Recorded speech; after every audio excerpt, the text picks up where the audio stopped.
Et la gloire du Seigneur est sur lui. Je vois la gloire du Seigneur sur toi, mon frère et ma soeur.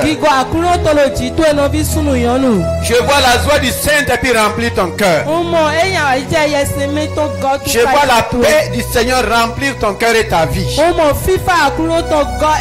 Je vois le Saint-Esprit ouvrir tes oreilles pour recevoir sa parole. Le Seigneur a une parole vraiment pour toi ce matin. Il a un mot vraiment pour toi ce matin. Bienvenue dans sa merveilleuse présence. C'est beau d'adorer notre Dieu. C'est beau de le célébrer. En ce premier culte de l'année 2020, nous vous bénissons dans le glorieux nom de Jésus-Christ. Le thème de l'année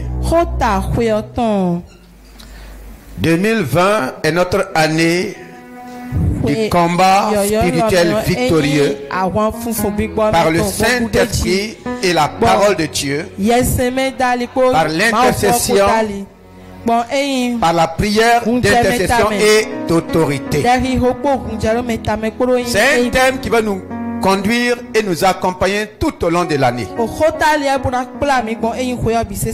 Il y aura des sous-thèmes, mais tout cela en relation avec le thème général. Nous avons introduit le premier par la mentalité des vainqueurs. Aujourd'hui, nous allons voir ensemble dans la parole de Dieu. Le thème, c'est les vainqueurs et les plus que vainqueurs. Les vainqueurs et les plus que vainqueurs. Alléluia. Amen. Qui est vainqueur ici? Qui est vainqueur ici? Qui est plus que vainqueur? Alléluia. Amen. Donc ce matin nous allons voir et je demande que le Seigneur nous aide. Saisissez chaque parole que le Seigneur nous donne, parce que c'est des briques qui vont nous aider à construire la victoire totale. Les vainqueurs et les plus que vainqueurs. Est-ce que c'est une seule équipe ou bien c'est une même équipe? Les vainqueurs et les plus que vainqueurs. C'est une seule équipe ou bien c'est deux équipes différentes? C'est deux équipes. Tu es dans quelle équipe? Tu es dans l'équipe des plus que vainqueurs. Nous allons lire dans Apocalypse 6, le verset 2 et particulièrement la dernière partie du verset 2.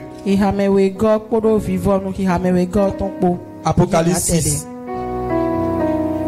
Je regardais et voici parut un cheval blanc.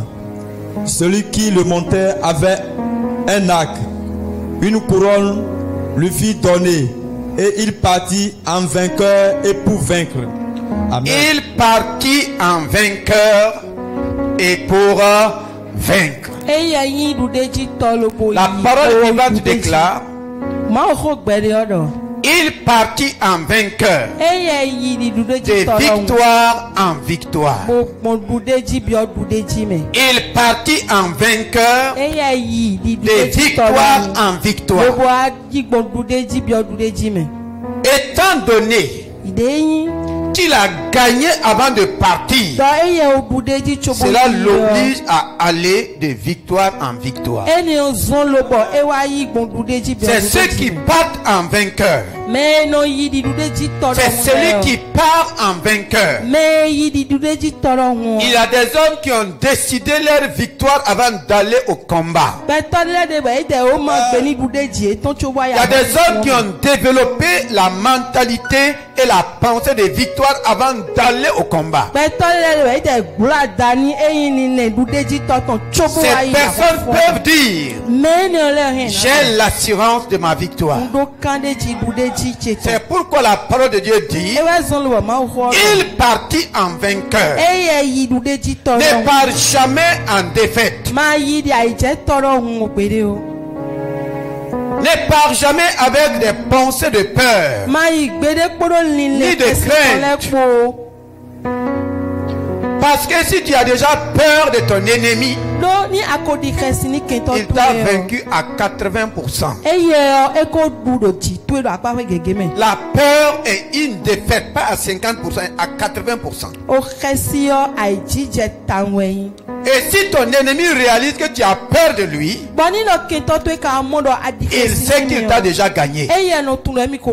Le reste, il va chercher des moyens d'intimidation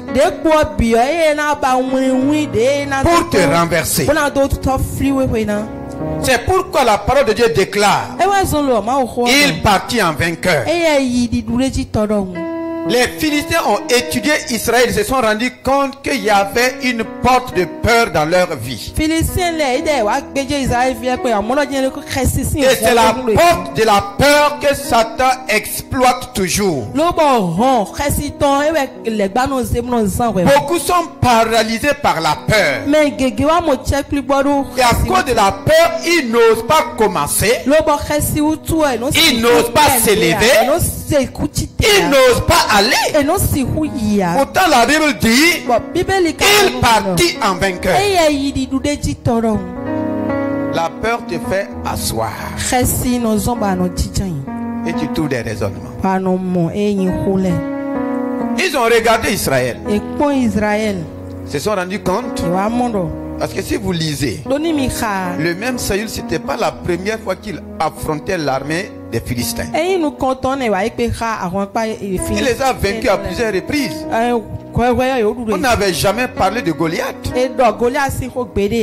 Mais voici que brusquement, les Philistins présentent un homme nommé quoi? Goliath. Parce qu'ils se sont rendus compte, s'ils partent, ils ne peuvent pas avoir la victoire. Il faut créer la peur pour les intimider. Et c'est ce que l'ennemi fait aujourd'hui. Il sait qu'il ne peut pas vaincre les enfants de Dieu. Il sait qu'il ne peut pas vaincre Dieu. Donc il va créer quoi? La peur sur les enfants de Dieu. Et exploiter cette peur. De sorte que les enfants de Dieu vont se fermer entre les quatre murs. Pour beaucoup de chrétiens, leur victoire c'est à l'église. À la maison, il faut quelqu'un d'autre.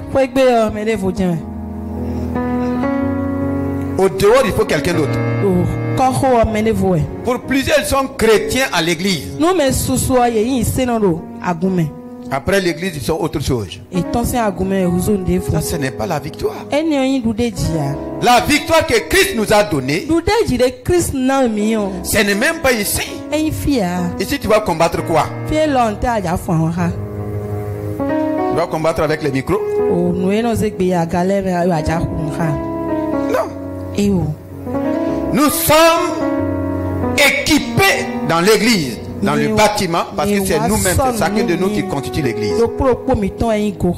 Et nous partons révéler la victoire de Christ au dehors. Ils ont présenté Goliath. Et quand il est sorti, pour la première fois, il était où? Quand l'armée des Philistins était vaincue plusieurs fois. Et le roi Saül dit qu'il est un homme de guerre depuis sa naissance. À cause de sa taille, à cause de ses armes, toute l'armée était paralysée. Par qui?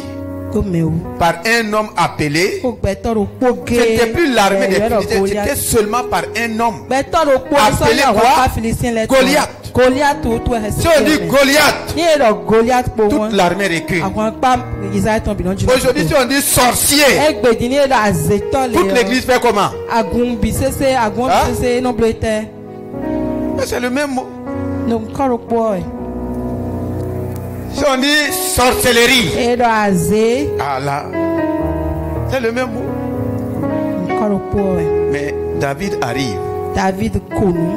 Lui n'a pas vu un géant. Parce qu'il était déjà animé des pensées et de la mentalité des vainqueurs. Il n'a pas remporté la victoire. Quand David est arrivé, Goliath a changé de taille. Est-ce qu'il a diminué de taille?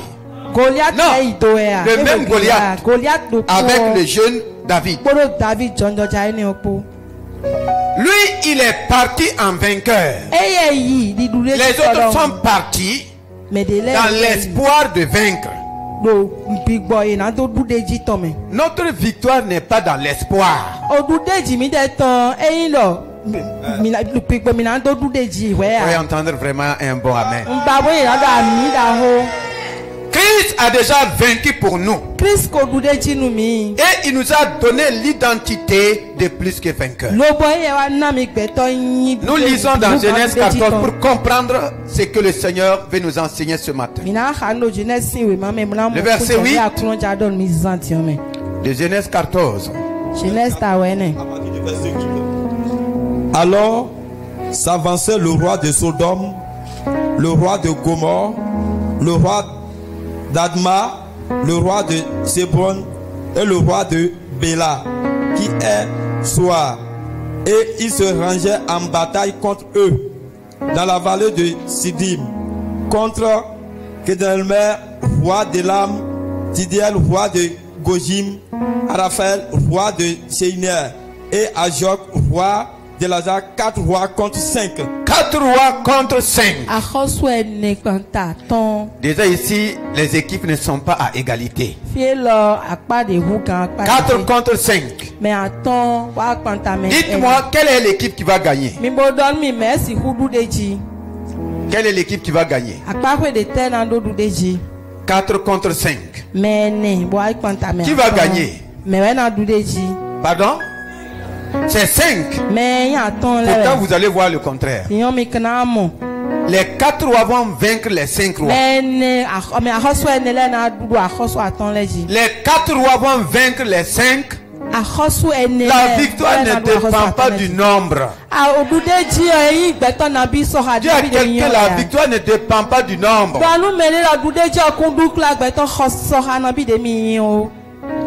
On dit que la Bible dit que ce n'est pas une grande armée qui sauve le roi.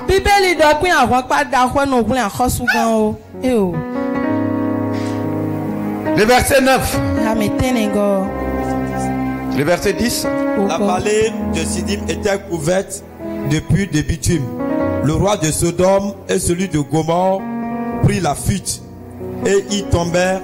Le reste s'enfuit vers la montagne. Vous voyez, les 5 rois sont tombés. Ils ont pris la fuite.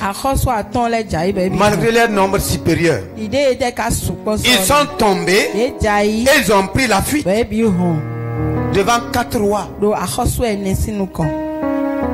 Les vainqueurs. Les vainqueurs. Il faut souligner dans ta Bible les vainqueurs. Les vainqueurs enlevaient toutes les richesses de Sodome et de Gomorrhe et toutes les provisions et ils s'en allaient.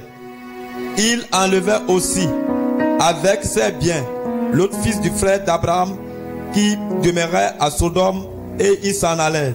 Les vainqueurs enlevaient. Tout vainqueur enlève. Si tu laisses Satan te vaincre, il va tout enlever. Si tu laisses ton ennemi te vaincre, il va tout enlever. Qu'est-ce qu'ils ont enlevé? La Bible dit toutes les richesses, toutes leurs provisions. Ils ont même enlevé les hommes. La défaite n'est pas bonne. Dis à quelqu'un, la défaite n'est pas bonne.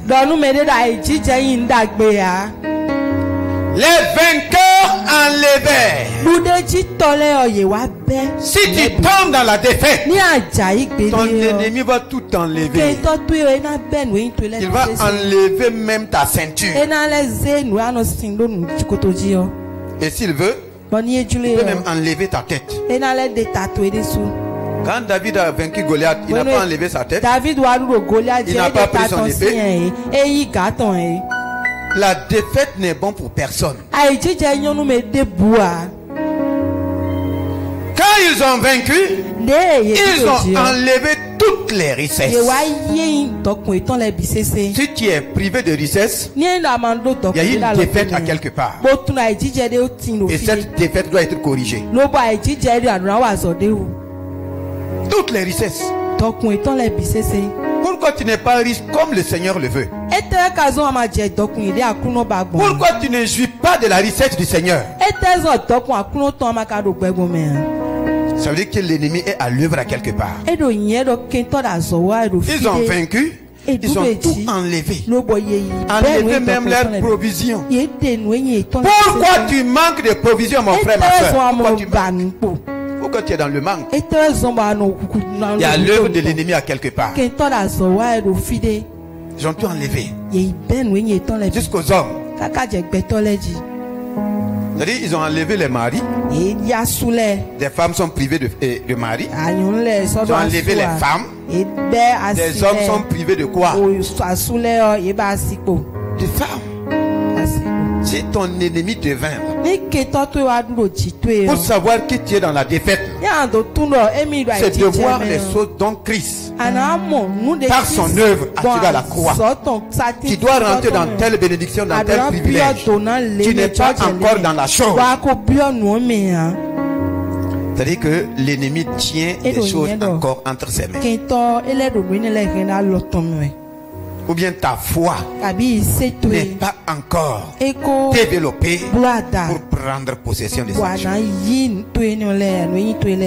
Ils ont vaincu, ils ont enlevé toutes les richesses. Et ce qui m'a choqué, Lot était dedans. Et c'est son nom qu'on a mentionné. On n'a pas mentionné le nom des autres. On dit Lot. Le frère d'Abraham, le neveu d'Abraham, a été enlevé. Ses biens aussi ont été enlevés. Ses femmes et tout ce qu'il avait a été enlevé. Donc l'ennemi peut enlever aussi les biens d'un enfant de Dieu. Son nom a été mentionné expressement.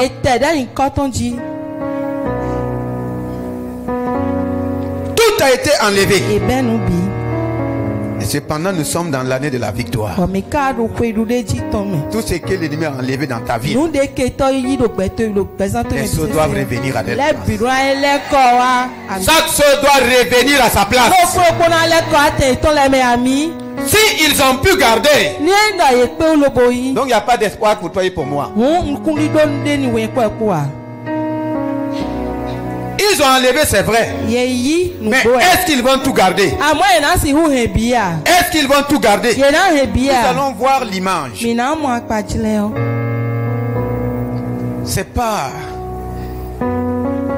pas évident que tu ne rencontres pas la défaite. Mais si tu sais qui tu es et celui en qui tu as placé ta foi, tu ne peux pas rester dans la défaite. Nous continuons notre lecture pour avancer. Le verset 13. Le verset 13. Un fuyard vint l'annoncer à Abraham, l'Hébreu. Celui-ci habitait parmi les chaînes de Mamré, l'Amoréen, frère d'Escoul et frère d'Aner, qui avait fait alliance avec Abraham. Dès qu'Abraham eut appris que son frère avait été fait prisonnier, prisonnier, quand l'ennemi enlève, il fait de ses prisonniers, il fait de ses victimes de guerre des prisonniers. Et l'autre qui était libre s'est retrouvé prisonnier, privé de sa liberté. Combien d'entre nous, à cause de l'ennemi, sont privés de beaucoup de choses? Dans ces versets, dans cette parole, il y a beaucoup de choses très importantes. Quand on parle de biens, il y a les biens spirituels, il y a les biens physiques, il y a les biens matériels, il y a les biens financiers. Ça bien que l'ennemi a pu enlever dans ta vie. Et toi-même, il fait de toi un prisonnier. Le prisonnier, c'est la personne qu'on oblige à vivre une vie qu'elle ne veut pas. C'est la personne qui n'est pas libre de ses mouvements.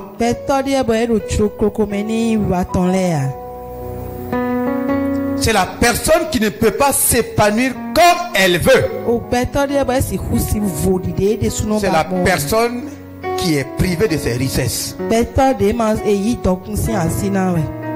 Le prisonnier est privé de beaucoup de choses. Il n'est pas mort, mais il n'est pas libre.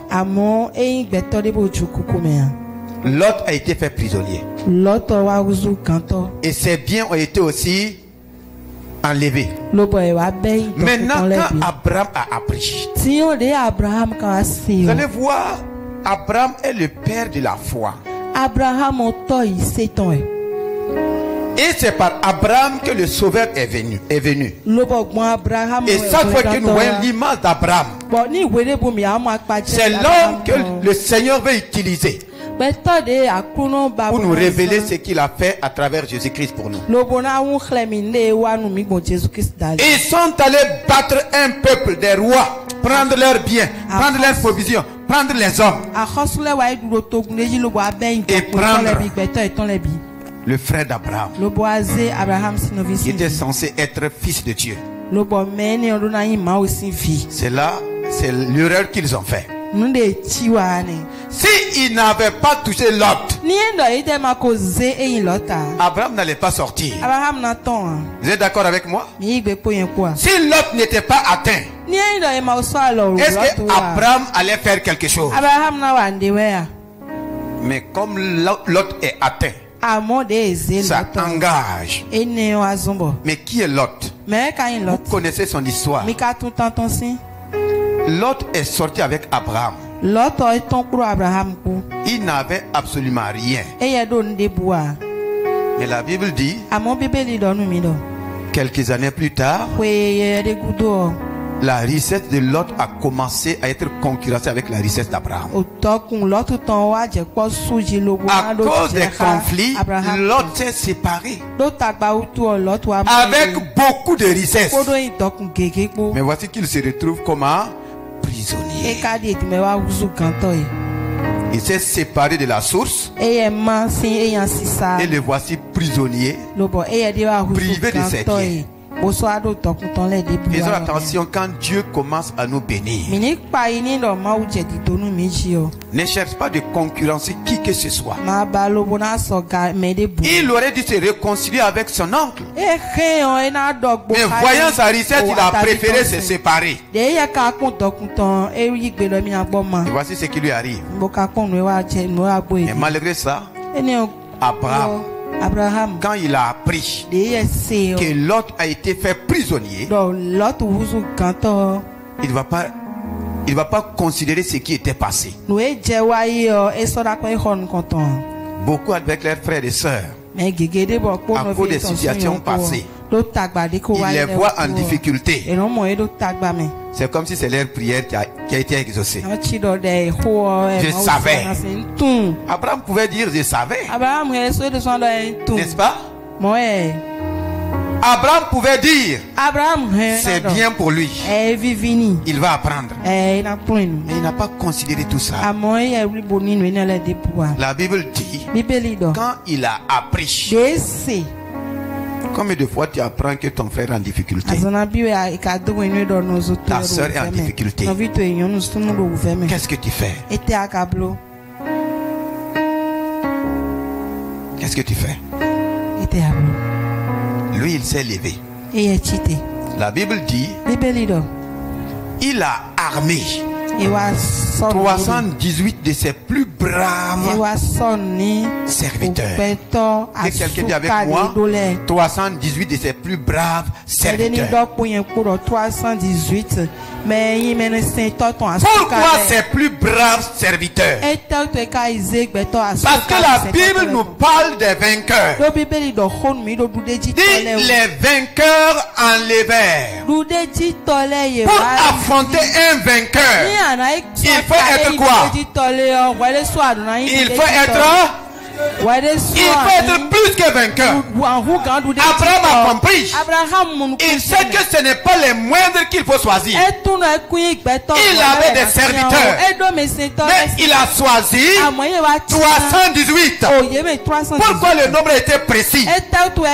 Parce que tous les serviteurs n'étaient pas plus braves.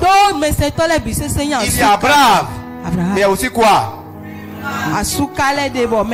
Chaque chose a son plus. Tu es dans quel plus? Il y a des riches. Pardon?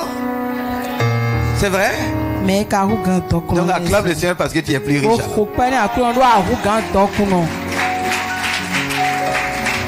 Il y a des riches, mais il y a des plus riches. Il y a des braves. Il y a des plus braves. Donc il y a des vainqueurs. Il y a aussi quoi? Des plus que vainqueurs. Si le plus que n'est pas derrière toi,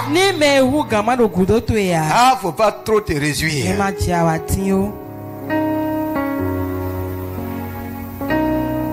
Il y a des belles, mais aussi des plus. Ma femme est la plus belle. Alléluia. Amen. Tu es la plus belle. Il y a des beaux. Il y a aussi chaque chose à son. Ne t'arrête pas seulement à je suis riche. C'est bien. Il faut aller au plus. Alléluia. C'est pourquoi Dieu ne s'est pas seulement limité aux vainqueurs. Il y a des sages. Il y a aussi quoi? Il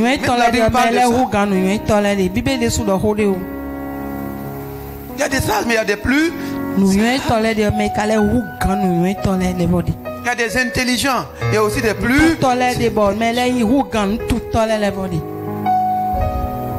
Les vainqueurs ont enlevé les richesses, les provisions et même les hommes. Les vainqueurs étaient 4 rois réunis contre 5. Ils ont vaincu les 5. Et maintenant, le frère d'Abraham était parmi les victimes. Vous croyez qu'il va se lever comme ça, aller? Il va prendre n'importe qui pour aller. Si tu es là pour aller affronter le vainqueur n'importe comment, on te dit qu'il est déjà vainqueur. On te dit qu'il est déjà puissant. Si toi tu n'es pas tout puissant, tu peux aller. Si tu n'es pas plus puissant, tu peux aller. Il y a des armées puissantes. Il y a aussi des armées plus puissant. C'est le plus puissant qui peut se réjouir. Celui qui croit qu'il est puissant là. C'est pas fini. Ce n'est pas fini. Donc il a choisi 318 de ses plus braves serviteurs. Parce que ici là, il a affronté des vainqueurs. Ce n'est pas des minables. Ce n'est pas des minables. Vous croyez que Satan c'est un minable? Quelqu'un qui a osé attaquer le ciel? C'est Christ qui l'a rendu minable pour nous. Tu as peur de dire amen? La Bible dit la puissance des ténèbres. Donc ils ont quoi? Ils ont quoi? Et toi tu vas aller aussi avec une puissance. Ça va marcher. Si tu ne sais pas que le plus puissant est avec toi, ça peut aller? Non. C'est pour que nous devrons être armés. Abraham a armé. Il les a donné des armes. Notre rôle, c'est d'être équipé des armes de Dieu. Sinon il n'y a pas de combat spirituel victorieux. Christ a vaincu. Abraham savait qu'il était plus que vainqueur avec le grand Dieu. Mais ces serviteurs-là, s'ils ne les arment pas, vous allez croire que les armées, c'est simplement les donner des armes. Non. Les armées dans la mentalité, dans la pensée, dans le caractère. C'est pourquoi Ephésiens 6 dit fortifiez-vous d'abord. Avant de prendre les armes là, il y a d'abord quoi? Vous avez déjà vu, on recrute des militaires aujourd'hui, demain on leur donne des armes. Il faut d'abord les armer mentalement, psychologiquement, dans leurs pensées et même dans leurs paroles. Beaucoup n'ont pas ça. Pourquoi ils ont peur? Il les a armés. Est-ce que toi tu es armé? Est-ce que tu laisses le Saint-Esprit t'armer? Il faut être armé. Pas n'importe quel armement. Pas des armes charnelles, non. Mais les armes de Dieu. Vous allez voir ça dans Ephésiens 6. Mais ça commence au verset 10. Fortifiez-vous dans le Seigneur. On donne les armes à quelqu'un qui est fort, spirituellement fort, mentalement fort, physiquement bâti. Sinon tu vas tomber avec ton arme. Tu vas tomber. Il les a armés. Et il est parti avec. Ils ont précisé le nombre, c'est important. On n'a jamais précisé le nombre des soldats. Ils étaient tellement nombreux. Vainqueurs. Mais lui, il va armer des plus braves.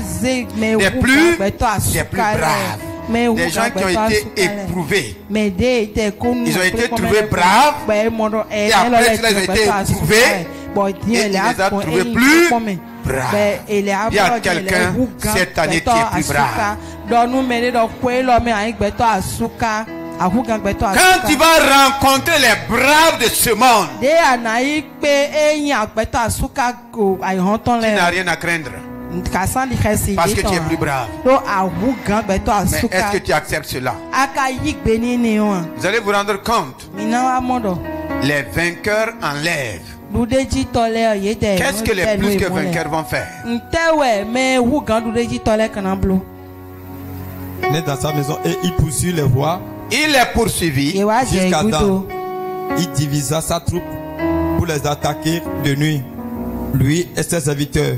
Il est parti et les poursuivit jusqu'à Koba, qui est la gauche de Damas. Il continue le verset. Il ramena toutes les richesses. Il ramena toutes les richesses. Les vainqueurs ont fait quoi? Et ils ont enlevé pour aller garder les plus que vainqueurs. Si tu rentres dans la mentalité de plus que vainqueur, tu vas tout ramener. Tout ce que l'ennemi a enlevé, s'il a enlevé ta santé, ta santé sera restaurée. S'il a enlevé tes biens matériels, tout cela sera restauré. Quel que soit ce qu'il a enlevé, voici Abraham, le prototype de Christ, il a tout ramené. Christ aussi a tout ramené. Parce qu'ils ont été plus braves. Ils ont été plus braves. Il a tout ramené. Et vous allez voir pourquoi et comment il a fait. On voit 318 serviteurs les plus braves armés. Et vous allez voir qui est la cause et l'origine de leur victoire. Les versets qui suivent. Après qu'Abraham fut revenu vainqueur. De Kodelma et des rois qui étaient avec lui, le roi de Sodome sortit à sa rencontre dans la vallée de Chavé, qui est la vallée du roi. Melchisédek, roi de Salem, fit apporter du pain et du vin. Il était sacrificateur du Dieu très haut. Il bénit Abraham et dit: béni soit Abraham par le Dieu du très haut. Béni soit Abraham par le Dieu très haut, maître du ciel et de la terre. Alléluia. Amen. Qui est Melchisédek, roi de Salem. Il est venu avec quoi? Du pain et du vin. Faut dire à Abraham: béni soit Abraham par le Dieu très haut. Toutes tes bénédictions ne peuvent être manifestées qu'après ta victoire.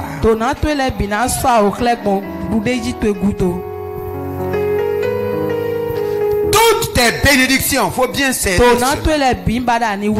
peuvent être manifestées et révélées qu'après ta victoire. Si tu restes dans la défaite, tes bénédictions aussi sont dans la défaite. Tes richesses sont dans la défaite.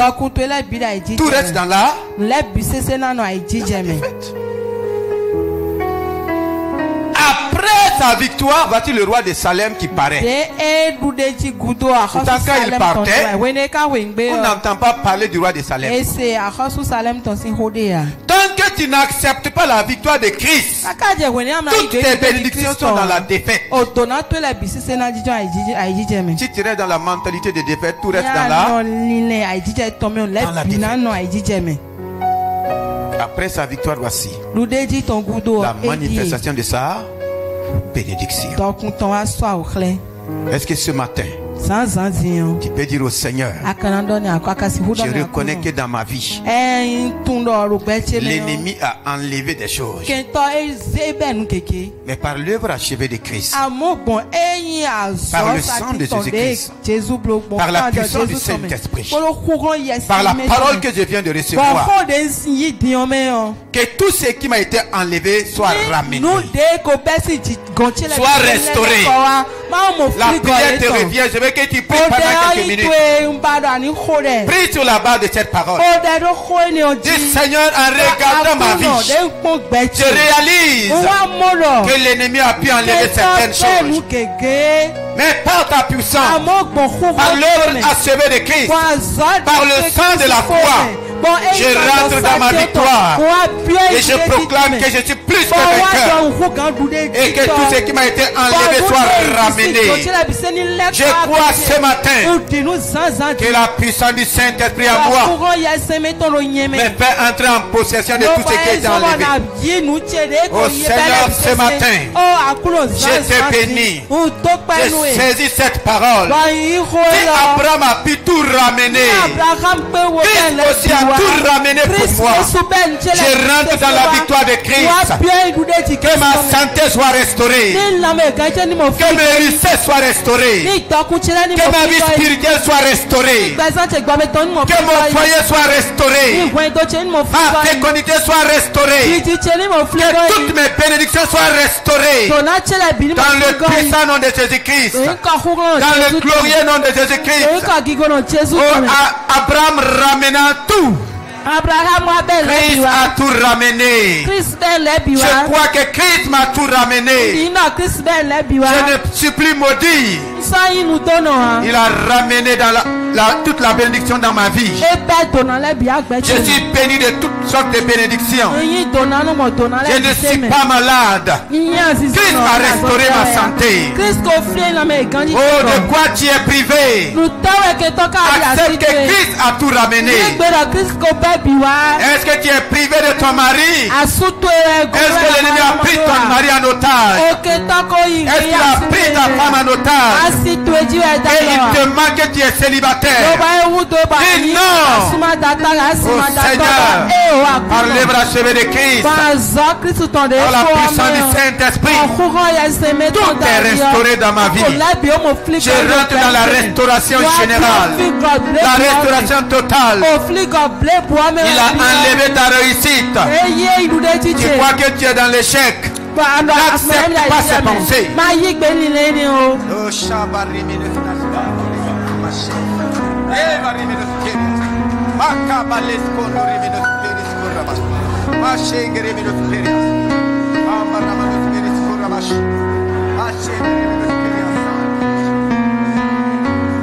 Dans le nom de Jésus-Christ, nous avons prié. Il y a quelqu'un, Dieu a tout restauré dans ma vie. Le Saint-Esprit a tout restauré.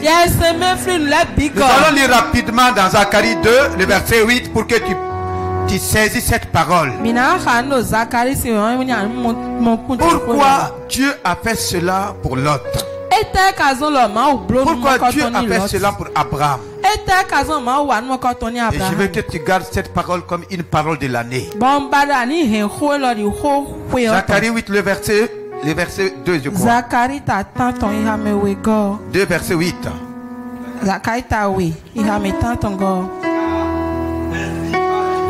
Car ainsi parle l'Éternel des armées. Après cela viendra la gloire. Après cela viendra la gloire. Après cela viendra la gloire. Il m'a envoyé vers les nations qui vous ont dépouillé. Car celui qui vous touche, touche la prunelle de son œil. Alléluia. Amen. Après la victoire vient quoi? Après la victoire vient toujours la gloire. On ne peut pas te glorifier dans la défaite. As-tu déjà glorifié un homme dans la défaite? As-tu déjà acclamé un homme dans la défaite? Après la victoire vient la gloire. Et il dit, je vous ai envoyé partout dans toutes les nations. Celui qui vous touche. Termine la parole. Celui qui vous touche. Touche la prunelle de son. Il faut toucher la prunelle de l'œil de ton voisin, voir. Hein? Tu oses? Si tu n'oses pas toucher la prunelle de ton voisin, qui va oser toucher la prunelle de l'œil de Dieu? Et il dit, celui qui te touche, celui qui te touche cette année-là, celui qui touche ta famille, celui qui touche ce que Dieu t'a donné, touche à quoi?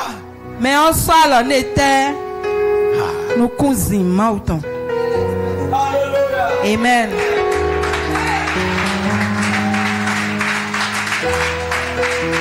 Donc, tout est dans cette parole. En matière de victoire, tout est dans cette parole. C'est pour dire, tout ennemi qui s'élève contre toi s'élève contre Dieu.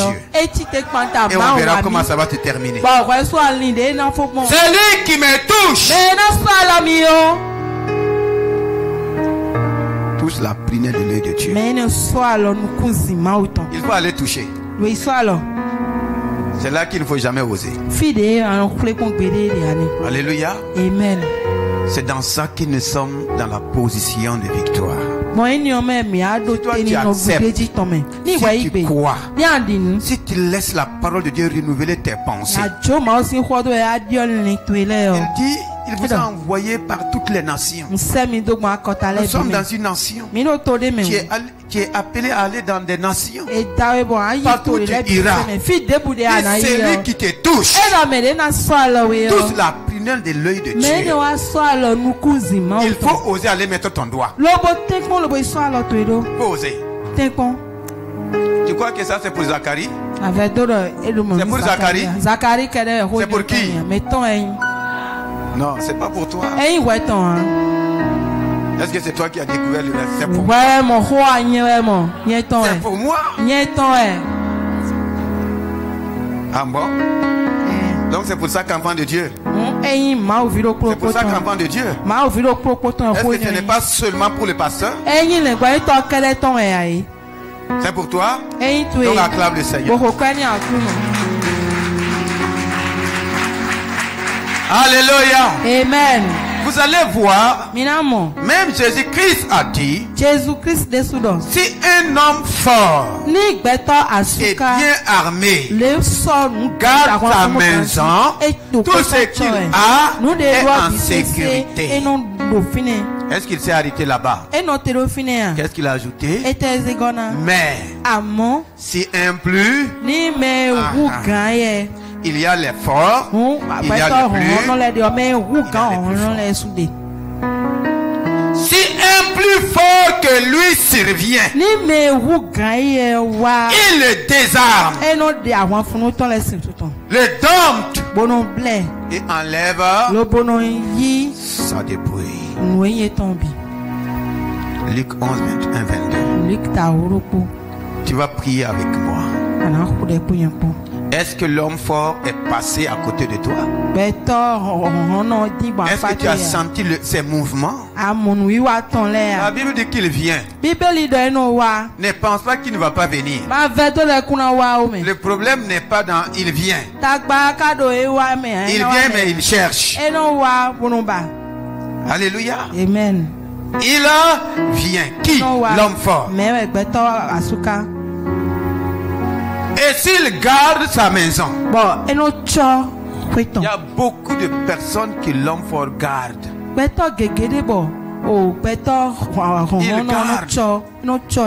Il vous garde dans beaucoup de choses. Est-ce que tu vas rester dedans? Hein? Non. Lui, il est l'homme fort. Mais le plus fort, est...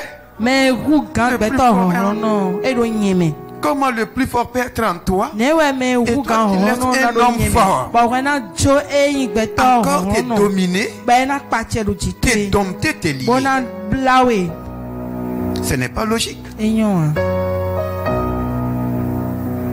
que nous allons accepter le Seigneur ou bien on va jouer avec lui? Le plus fort. Si un plus fort que lui vient, il le dompte. Il le désarme. Quand Abraham est arrivé, la Bible dit qu'ils les ont battus. Ils les ont désarmés. Et ils ont enlevé quoi? Ils ont enlevé les dépouilles. Ils ont enlevé les dépouilles. Ah oui. C'est pourquoi dans 1 Jean 4:4, la Bible dit, vous petits enfants, vous êtes de qui? Vous êtes de Dieu. Et vous les avez. Pourquoi? Parce que celui qui est en vous,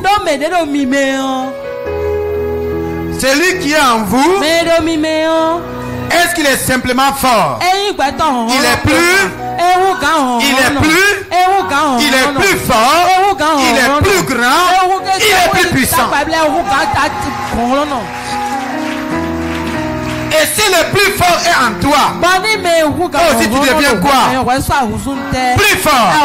Si le plus puissant est en toi, tu deviens quoi? Plus puissant.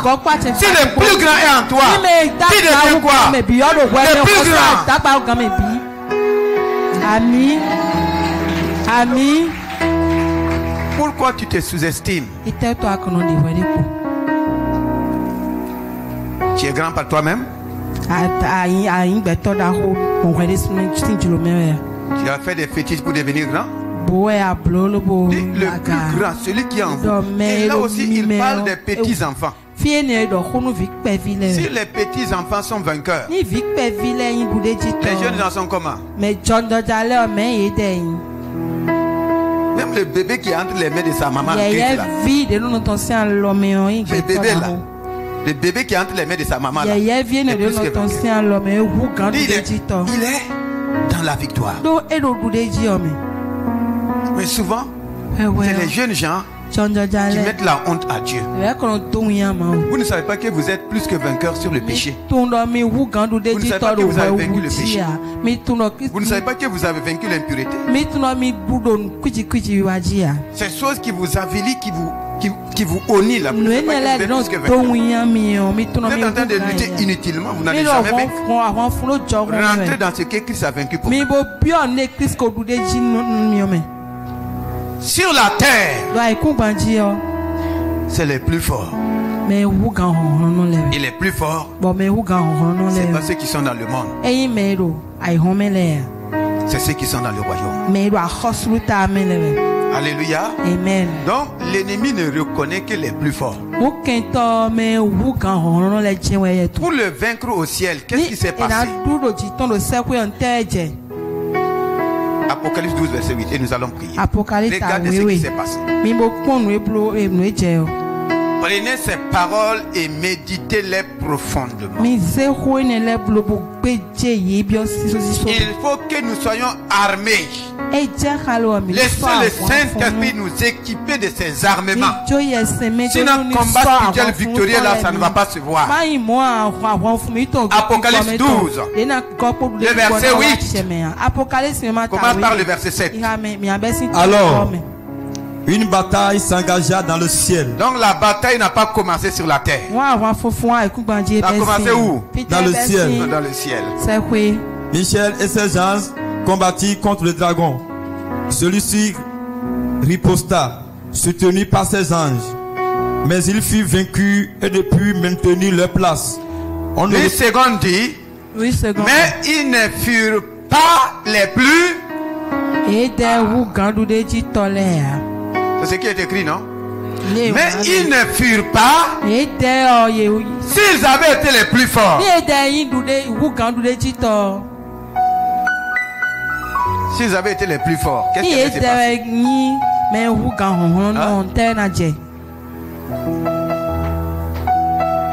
Ils ne furent pas.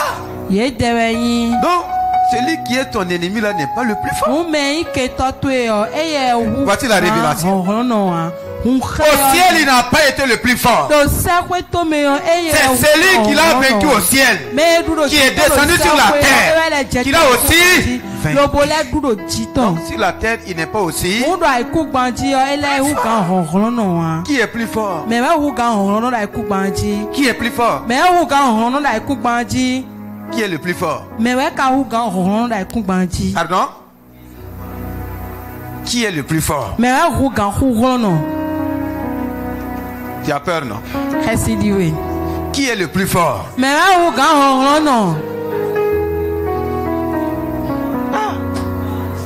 Est-ce que tu vas accepter ça? Dans n'importe quelle situation, le plus fort est en toi. Le plus grand est en toi. Le plus puissant est en toi. Le plus grand médecin. Il est où? Il est en toi. Il y a des grands médecins sur la terre. Mais le plus grand médecin est où? Le plus grand est en toi. En tout et partout, tu as le plus grand. Tu as le plus grand. Et te conduit dans sa grandeur. Donc notre victoire n'est pas petite. Ce n'est pas une victoire débrouillée, non. C'est une grandeur. Élève ta voix et bénis le Seigneur ce matin. Tiens-toi debout. Si tu as accepté ces paroles, dis merci au Seigneur. C'est toi le plus que vainqueur. Romains 8, verset 35-37. Dans toutes ces choses, nous sommes plus que vainqueurs. Quand il s'agit de proclamer, il ne faut pas fermer tes yeux, il ne faut pas serrer le visage. Proclame comme un plus que vainqueur. C'est des proclamations de foi, des proclamations de force. Le plus grand est à moi. Le plus fort est à moi. Le plus puissant est à moi. C'est Jésus-Christ. C'est pourquoi il me conduit dans sa grandeur. Il fait de moi un plus que vainqueur. Je rentre dans l'année 2020 en tant que plus que vainqueur, en tant que plus fort, plus puissant que le royaume des ténèbres et la puissance des ténèbres, par l'œuvre achevée de Christ, par la puissance du Saint-Esprit. Je Je rentre dans la grandeur de mon Dieu. Le plus grand est en moi. Le plus fort est en moi. Le plus puissant est en moi. Je refuse la mentalité de défaite. Oh, continue de prier. Continue de proclamer. Continue de décréter. Dis Saint-Esprit, je grave ces paroles dans mon cœur. Je renouvelle mes pensées par ces paroles.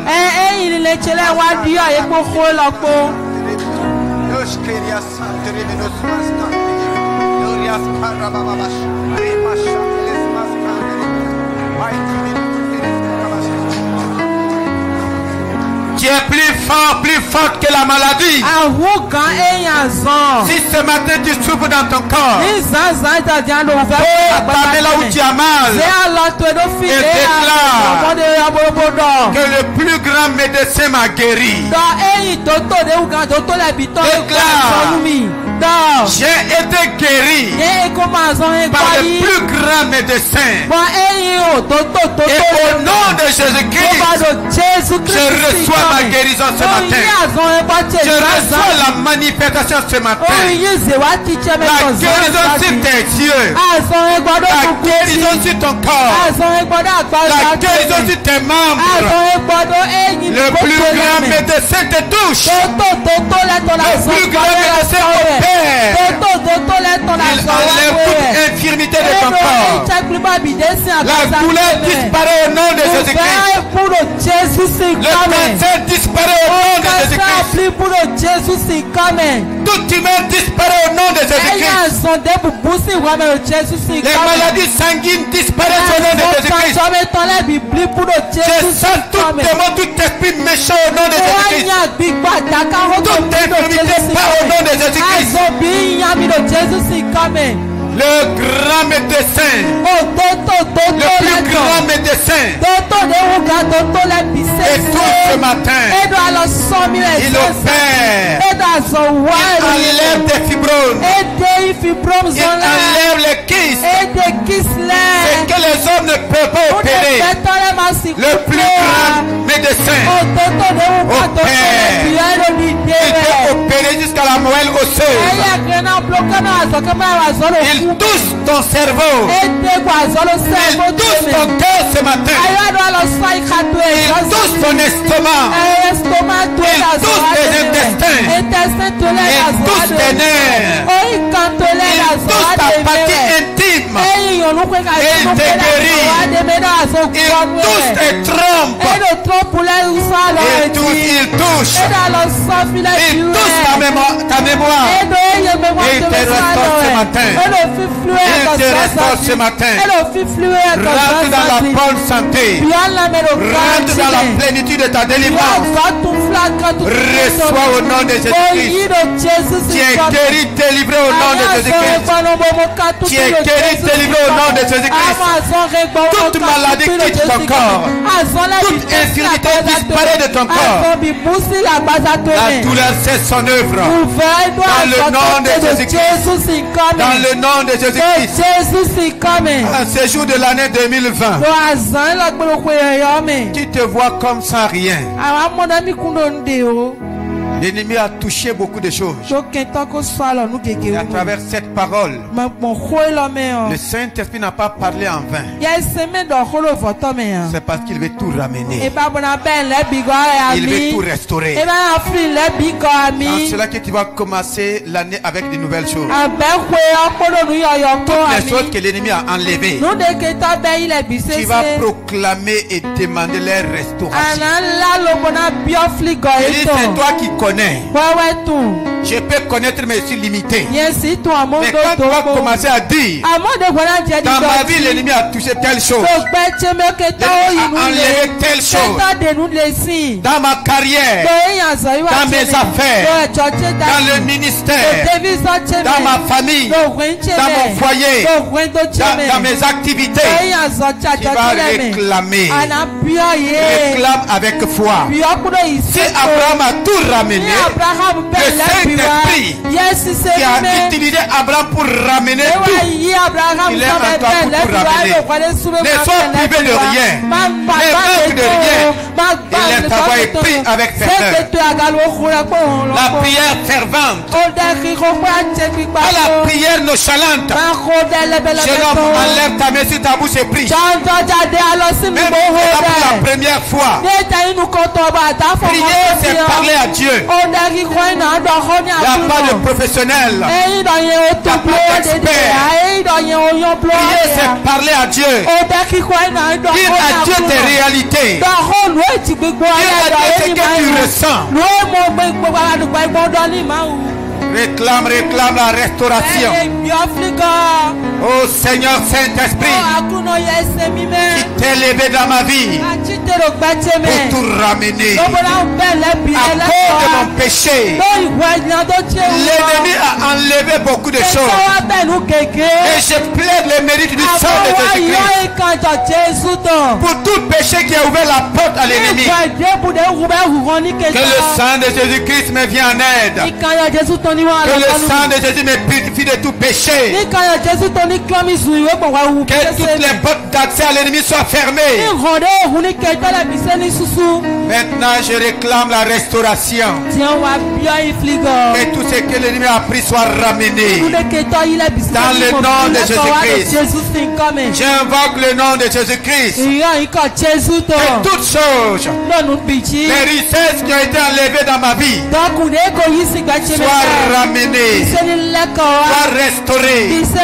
Dans le nom de Jésus. Je rentre maintenant dans sa richesse que Christ m'a donné. Que Christ m'a donné. Je rentre dans toutes les richesses spirituelles, les richesses matérielles, les richesses financières, toutes les richesses, tous les biens perdus sont restaurés.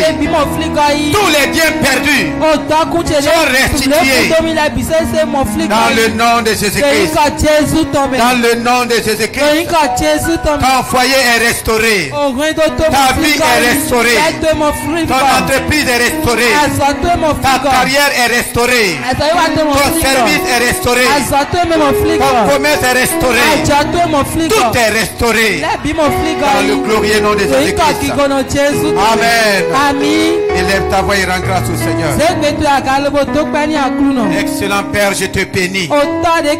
Merci de manifester tout cela dans les jours à venir, dans les semaines à venir, dans les mois à venir. Que personne ne termine l'année sans rentrer dans le comble de ses biens, dans le comble de la victoire.